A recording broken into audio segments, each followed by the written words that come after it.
Welcome back to Westminster Reimagined, a special series on the New Statesman podcast that looks at how politics works and if it can be done better. In this episode, we'll be joined by former Labour MP Shaun Woodward and Professor of Politics at Strathclyde University, John Curtice, to discuss whether we're witnessing the rise of playlist politics as voters and politicians choose to pick and mix different political issues unconstrained by traditional party lines. Now, Armando, why are we discussing playlist politics? Playlist politics, this description, this phrase that we've cunningly come up with to describe... Is this your own coinage? I'm now going to say it is then, Lovely. just in case it makes any money. For a while I've been thinking... Well, first of all, I think votes for the traditional parties have been going down over the last few decades. But I think more recently there's been a rise in single-issue politics. I think with social media, there's an emphasis on kind of identity politics. I think also the huge impact of Brexit, I think, has transformed politics in that parties are now identified as to whether and MPs and politicians are identified as to whether pro or anti-Brexit. And I wonder whether this chimes with the way the young people I used to know anyway, in that, you can choose any number of pieces of music from any number of albums, everything is available to us.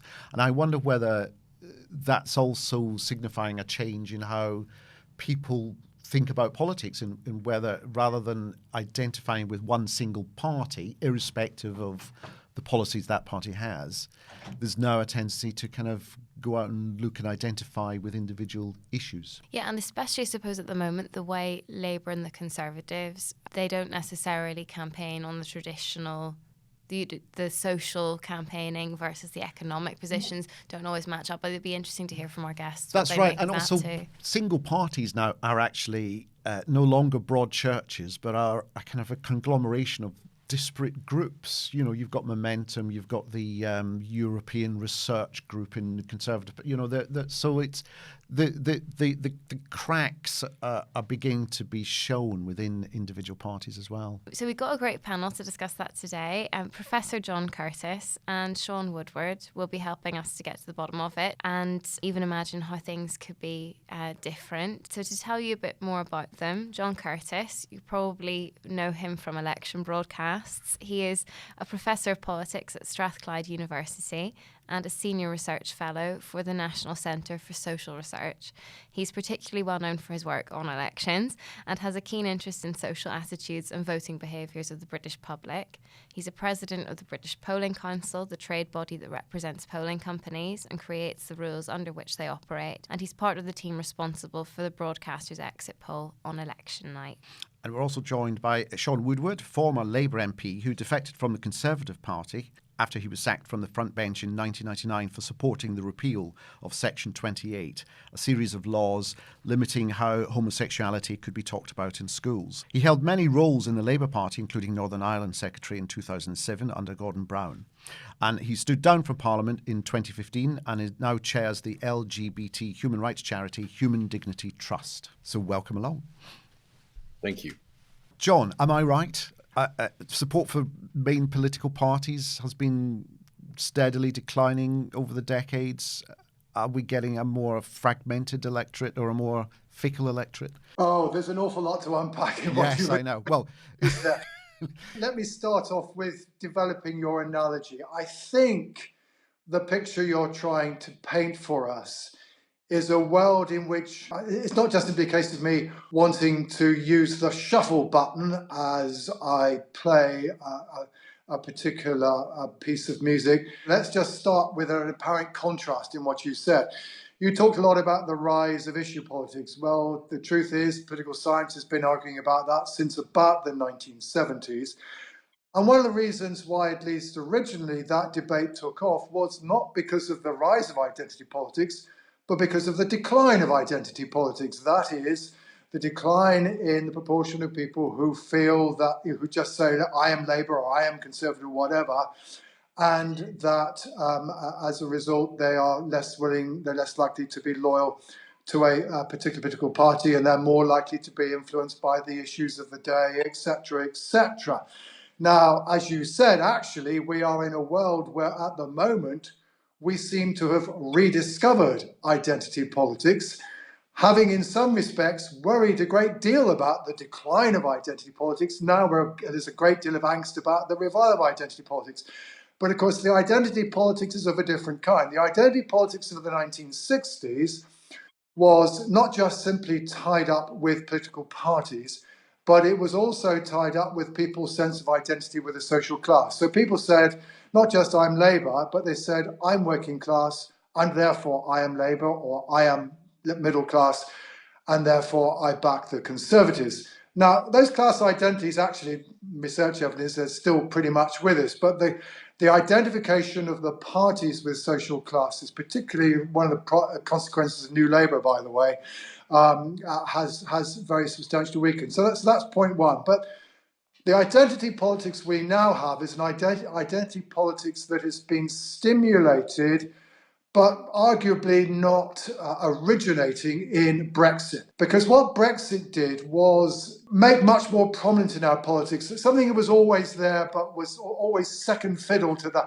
left-right social class divide. And that's the division between social conservatives and social liberals, between those who say, in the end of the day, what social mores people follow is up to them, what language they speak is up to them, what religion they follow is up to them. And by the way, I love living in London, the most diverse city in the world, versus social conservatives who basically say, look, unless society has a set of morality that is willing to enforce. We all speak the same language. We all share a common sense of national identity. You don't have the social cohesion that's needed to keep society together. So that's a fundamental debate. It's always been there. Brexit stimulated that, but we're not talking about people who will take a stance on one issue which is unrelated to that on another. And that's one of the reasons, for example, why the government in the follow-up to Brexit, in trying still to stimulate that vote, talks about the woke versus anti-woke agenda, because again, it taps into that social conservative, social dimension. But then the other thing, which then of course is true, is that the social base of social conservatism versus social liberalism is different from the social base of left versus right, which was at least at one time social class. It is age. Younger people are much more social liberal than older people, and essentially vote to remain. And B, it's education. Education's now become a significant divide in our society. University graduates tend to be liberal. Those who've had less in the way of education opportunities are less so. So Brexit is sort of not so much the cause, but maybe a catalyst for the sort of transformation that we've seen today. Shaun, you've been at the forefront. You've seen inside both main parties close up. Do you detect any kind of change now? I mean, the move you made from Conservative to Labour at the time was a very rare move.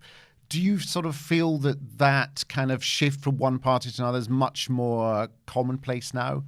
I don't think it's more commonplace. I mean, I think there's a degree of fluidity. To go to the central heart of this, has tribalism ended in politics? Yes, I think it's pretty much gone. It's not completely over, but the days when, as it were, you could just expect St Helens, for example, to vote Labour and Witney just to vote Conservative is changing, but it's not over, because I would be very surprised at the next general election if St Helens, North or South, doesn't return Labour MPs, and I'd be very surprised if Witney, both of those seats I've represented, of course, doesn't return a Conservative MP.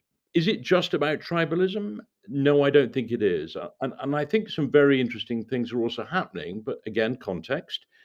And whatever we might say, the fact of the matter is that politics in the 20th century saw the decline in Britain of the Liberal Party. It saw the ascension of the Labour Party, which of course was a movement. And throughout most of the 20th century, it was obviously the Labour Party or the Tories in government, except for a brief period of national unity. And that's how the 21st century has started too. And if we look at the United States, the Republican Party and the Democratic Party have done the same thing. There is no Trump party, although there's an interesting question about whether Trumpism may be taking over the Republican Party in a way that the Tea Party tried to under Gingrich and so on. So what I think we get to here is undoubtedly there is change going on. And I think in the UK, one of the most significant dimensions to understand that change has been the collapse of the class system. That doesn't mean the class system is over. It doesn't mean to say there aren't still working class people. The Labour Party has to come to terms with the fact that it's been incredibly successful on issues like health service and education and so on. Britain has been transformed on the Labour Party's arguments. But with that, the working class that once tribally put Labour into office has gone. And it's gone for one very good reason. The Labour Party has forced an agenda that the Tories have also adopted, which has actually meant that working class people, by and large, have become middle class people. Now, there are 100 shades of middle class, and there are still working class people, and there's still an underclass. And who the hell represents the underclass is a very good question. And I think it's very interesting to see what's happening inside the Labour Party, because it seems to me to be in a schizophrenic place of, on the one hand, trying to cling to its past and identity politics about working class people wearing caps. But the problem is, of course, there aren't enough of those people that if you put them all together in the room, genuine working class people, you probably could only elect 10 MPs. Most people are today middle class. And to put this finally in the context of Brexit, Brexit came along, and what Brexit was a tidal wave. The interesting thing was that actually there is not now a Brexit party dominating our politics in Britain. So issues matter, climate change matters, but it hasn't meant that the Green Party, for example, has ended up being the dominant party or the second dominant party in Britain. So I think parties are alive and well, but I don't think they're alive and well in the tradition we've seen because of tribalism. Is it that the main parties are both going through strangely existential crisis as to what they stand for, and that the Conservatives have this pull between economic conservatism but social liberalism, and now Labour under Starmer is juggling with this, trying to be kind of economically conservative? It is what it is. It has a fundamental philosophy, which is that I'll do things for myself, and if I have to, I'll do them with other people as well. So get off my back, get the state off my back, and don't ask me to pay any tax. That's been something which has been there since time began almost, and there will always be a place for that. Get off my back, let me do it myself. What the Labour Party is in need of doing, it's got to come to terms with its success. And the success is that its agenda as a movement of the 1920s, it can tick all the boxes. What is the Labour Party in the 21st century? And I think if it gets its head round the fact that it should be a values-based party, and if you share these values, whether you're incredibly rich or you're in the underclass, or if you're 100 shades of the middle class, you can be Labour. That's why I felt comfortable in Tony Blair and Gordon Brown's Labour, because they basically had said you no longer need to choose between this crazy vote for the Conservative Party if you believe in economics, vote for the Labour Party if you believe in the state and the National Health Service. It kind of said, look, you can have both. You just may not get them quite as quickly. And I think if Keir can pick up that narrative and understand that he should go out there as a values-based politician, which I think he's trying to do, and I think he's beginning to be heard on this, but it just needs to be sharper, because you need to be able to knock on that door or communicate with people with Twitter or social media or whatever it may be at an election, and in a sentence say, what is it we're for? Shaun, that's so interesting. You talking about the approach to values that made you feel particularly comfortable in the new Labour government. Just wondering, then you kind of hinted at it, does that mean you feel a little bit less comfortable with Keir Starmer's Labour and the way he's pitching Labour at the moment? No, I want the Labour Party to win the next general election, because I really genuinely think that Britain will be better under Labour. We need a national health service, healthcare delivered free at the point of delivery, and we need a party that really believes in it, not that says the words, but then doesn't actually provide the resources to do it. We need a party that believes that you have to put money into kids' education in the state system, because there has to be levels of education from zero to when you leave university or college or whatever else it is you choose to be encouraged to do in higher and further education. And I chair Lambda, which is an interesting group outside of the normal university bodies, but we train the finest actors in the world at that but we have no public money of any significant source to help get us through, and we need it. So I want to see a party running the country that believes in those things and believes in them as a point of principle, and will actually dedicate an economic and financial system to serve them. So I think Keir believes that, but I think we need to sharpen that narrative and stop chasing things from the past. I think we need to look to the future, and we need to give people a playbook rather than a playlist. But nonetheless, you can have a playlist too. But I think it needs to be recognizing that people are intelligent. They are prepared to listen to actually what a party will give them. And what the Labour Party needs to give them is a prospectus that actually makes people feel valued, heard, and also that they will actually provide something which people most want, which is pretty basic. I want a home, I want education, I want healthcare when I get sick. I want to know that if there's a COVID crisis, my doctors and nurses will have PPE equipment and that I might get a vaccine. And I also want to make sure that my mum and dad or my elderly relatives, or even me when I get old, won't actually be frightened of being old because we'll be abandoned. Now, I think that agenda is alive and good, and we've just got to find policies that speak to it. And I don't think, as it were, just a rag bag, if I may call that, as a playlist of your favourites, is quite that. I noticed when, Armando, you were saying that maybe both parties are in a bit of a schizophrenic place at the moment. John, you were nodding vigorously. So I'm wondering if you could just maybe outline your perspective on that kind of identity crisis within the Tory party. Well, I think inside the Conservative Party, the question is to what extent has the party caught up with the quite substantial change in the kind of people who've been voting for it, certainly in 2017 and 2019. We do now need to remember that in 2019, rather more working class voters, and Shaun's right, that group is much smaller than it once was, but it does still exist. Working class voters were more likely to vote for the Conservatives than they were for Labour.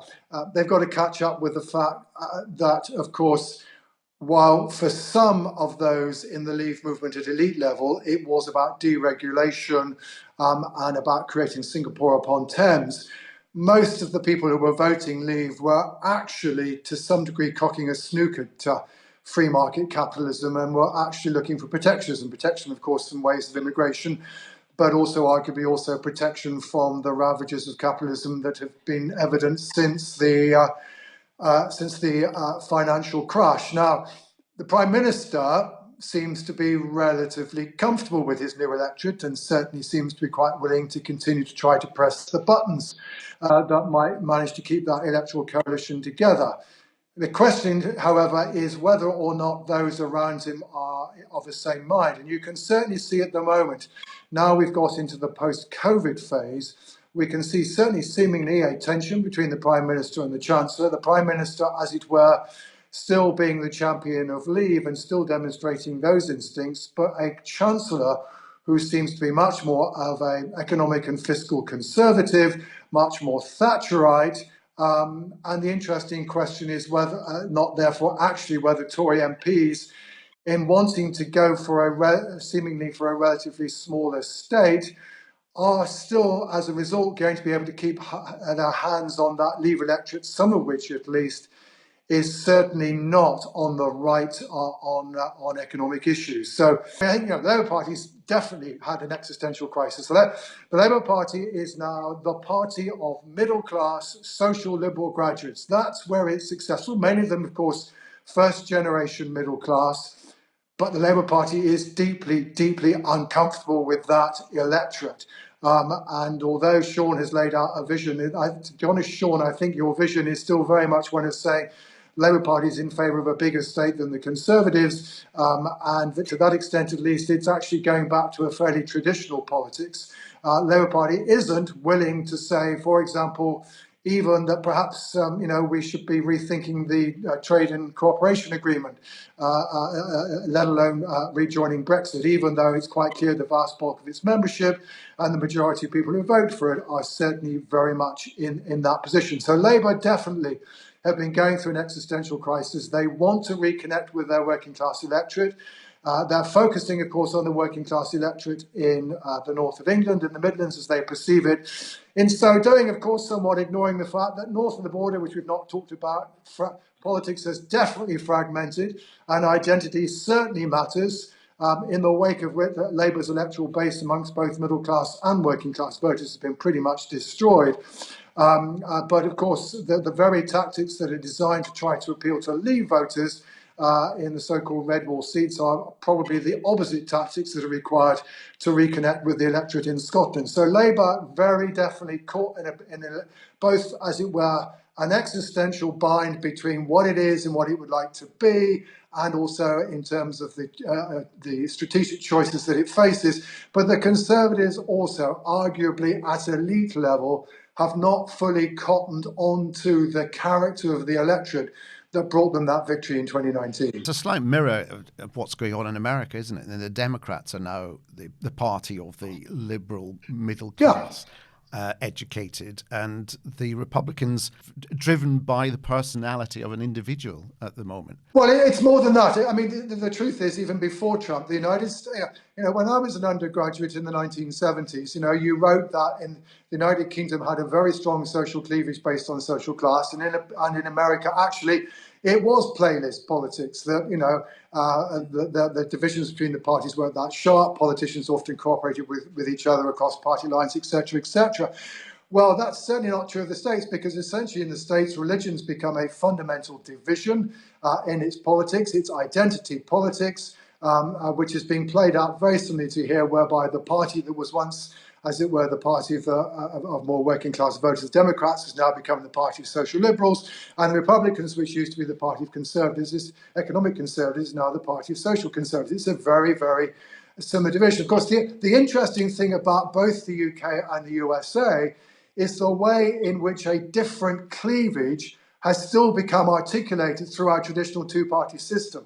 Look across the English Channel, and a number of countries have seen fundamental changes in the character of their party systems in the wake of the rise of populism on the one hand, etc., etc. We thought for a while in 2019, when the Brexit party came first in the European election and the Liberal Democrats came second, that maybe the same thing was going to happen here. The extraordinary resilience of our two large parties has been the way in which they did, in the end, encapsulate the Brexit divide, even though actually they weren't the most obvious vehicles for voters to express. I wonder whether that's also a factor of the fact that we have an electoral system, especially in general elections, that favours large parties and discriminates against smaller parties. Though that electoral system has continued to work in England and Wales, of course it didn't work in Scotland in the end.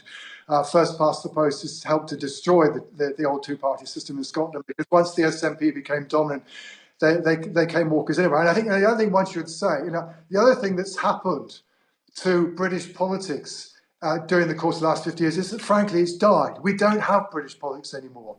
Northern Ireland left the UK party system at around 1970. Scotland left it in 2015. All we have now is English and Welsh politics. We have Scottish politics, and we have Northern Irish politics. We are no longer a single country politically anymore. And also, I would like to hear from both of you just thoughts on, I mentioned the generational thing. First time and second time voters now.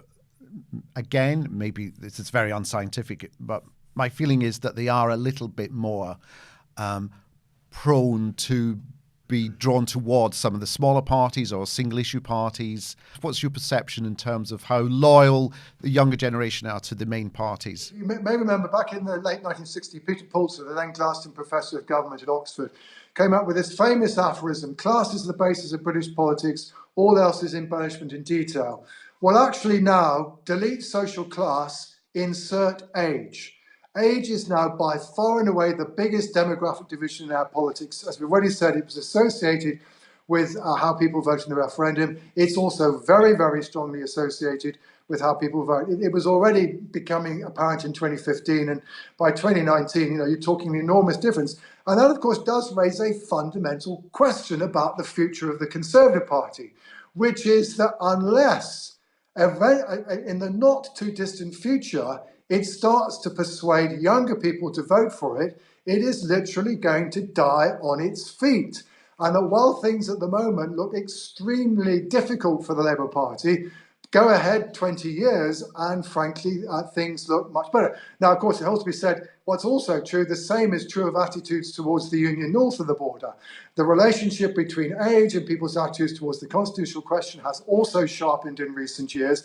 And again, unless unionists can persuade middle-aged voters at least that actually Scotland should remain inside the Union, then gradually support for Scotland being part of the United Kingdom is going to disappear too. So there are some pretty fundamental demographic challenges potentially coming down the track, and that at some point the Conservative Party in particular is going to have to work out a way of connecting with younger voters, or it's going to find itself in a very difficult position. So there's a ticking time bomb there potentially for the Conservative Party. We're nearly out of time, but I'd really like to ask both of you, while we're talking about the single issues dominating politics, what you make briefly of both parties' approaches to quote unquote the culture wars. I'll come to Shaun first, but maybe John, how much do these issues really motivate voters? First, Shaun, how do you think the Conservatives are using these issues, and same with Labour? Do you think that this is actually a dividing line for voters? It's really very hard to take that apart, I think. And the big issue that's taking place here is the collapse of tribalism. And the collapse of tribalism has gone hand in hand with the transformation of our class system. And that, in one sense, has put playlist issues up there. But I think, to pick up from what John said earlier, the education of most people in Britain across the 20th century, that transformation that took place, has given rise to why younger people now feel, listen to me. That also means they want to be heard. Not being heard gives rise to discontent. And I think what's interesting here is therefore the role that social media is playing. And I think the big issue here, and whether we're talking about cultural issues or whatever, and which is going to give rise to probably playlist politics of a more significant kind in the next decade or two, is, are you listening to the things that trouble me? It's not that there's 100 issues really troubling people. They come down to a number of probably quite core issues. But I think green issues, for want of a better term, are going to be much, much, much more important in the next decade. And they're going to be much more important, for example, because whilst people have been talking about energy and renewable energy for a period of time, what's forcing the energy issue back onto the table now is the cost of living crisis caused by energy prices. And suddenly the interest in energy and who's actually got something sensible to say on energy and where energy is going to come from and how we're going to produce energy is suddenly going to bring together a marrying of issues that have been on people's respective playlists. And then what becomes really interesting is who gets behind it with a set of values, probably underpinned by an ideology that actually makes sense of it for people, what you do. And that goes back to why you get sea change elections. You got one in 1979 because Mrs. Thatcher gave the country a program for what you need to do. You got one in 1997 because Blair came in with what you need to do. I think to pretty much large extent, we haven't actually had a sea change election, although we've had a sort of significant outcome in terms of shift of who's in Downing Street and who's not. I don't think since 1979 and 1997 we've had one. I think there's going to be one. I think the short answer to the question you posed to me is that basically the Conservative Party, or at least Boris Johnson, would like to fight the next election on cultural issues, by which I mean essentially still talking about immigration and above all still talking about the sovereignty that Brexit is meant to have delivered. Trans rights is not an issue that most electorate engage with, but Black Lives Matter can certainly to some degree tap into the more ethnocentric views behind some of those who are concerned about immigration. Although the immigration debate is in truth a bit more complicated, the Conservatives realise. People don't necessarily want to reduce immigration, they want to see it controlled, and they want it controlled for the country's interests. And I think actually the government's been somewhat slow in realising, certainly over Ukraine refugees, that the public would be have a degree of substantial degree of sympathy for them, and that in things like shortage of lorry drivers, shortage of abattoir workers, the views of voters is, well, if we need them, then we should let them in. The point of having control is to make sure we get the people we need, not necessarily just to put up barriers full stop. So the government needs to be a bit more adept about immigration, but it's still an issue that it will want to talk about along with sovereignty. Those are the two issues about which I think the Labour Party does not wish to talk. The Labour Party wants politics to go back to an argument between, if not left and right, certainly between big state and small state. I think Shaun has just articulated that distinction very, very clearly. I think the interesting thing, however, about climate change is that I suspect climate change will actually probably feed into that more traditional left-right, big state, small state narrative. Because at the end of the day, although a lot of the focus about climate change is about what we as individuals can do, in the end, the big decisions are going to be made by governments. And the question is, to what extent are we willing to see things taxed in order to stop us from doing them? To what extent are we willing to see the state regulate industry more in order to stop them from doing things that harm the climate? And also, by the way, and above all, what is our attitude towards nuclear power, which is potentially a heavily divisive issue, but it's a one way of getting out of climate change that Conservative voters are rather keen on. So actually, on the one hand, yes, Brexit and the continuing argument about Brexit keeps the culture war alive. It may find itself in competition with climate change, which I think actually might take us back to rather more traditional territory, albeit arguing over a rather new debate about how we should be running our economy. I mean, to a point, John, I just see that, the next election, which is after all only a couple of years away at the most, and the Tories most likely would want to call it earlier than that, the cost of living is going to be, as it was in the 1970s, with rampantly higher inflation, is going to probably be the issue at the next election. We might be talking about immigration, we might be talking about refugees, but the truth is, whoever's got the financial prospectus to offer hardworking families who are in absolute crisis, how do I pay my bills? That's going to, I think, trump everything at the next election. But at the same time, in order to deal with that, you're going to have a sensible energy policy, because you can't just bring down the cost of living unless you've got a coherent way of providing people with energy at prices they can afford to pay. And I think, what's interesting here is that the next election could just be one in which, again, if the Labour Party gets its act together and has a financial offering on these things, it would be extraordinary, wouldn't it? But it's not inconceivable that the Labour Party could, election, look like a financial party to put the country right. I think the $64,000 question, Shaun, is, will either of our two big parties be able to come up with a programme to deal with the cost of living crisis in which many electors will have a great deal of confidence? It's arguably an issue where perhaps we're discovering the relative weakness of even supposedly sovereign governments in a still heavily globalized world. Yes, well, as with all our discussions, we're barely scratching the surface by the time we've run out of time. Lots to chew on there. Thank you very much. That's been a stimulating and absorbing discussion about where we are at the moment. Thanks very much. Thank you both. You're welcome. Thank you.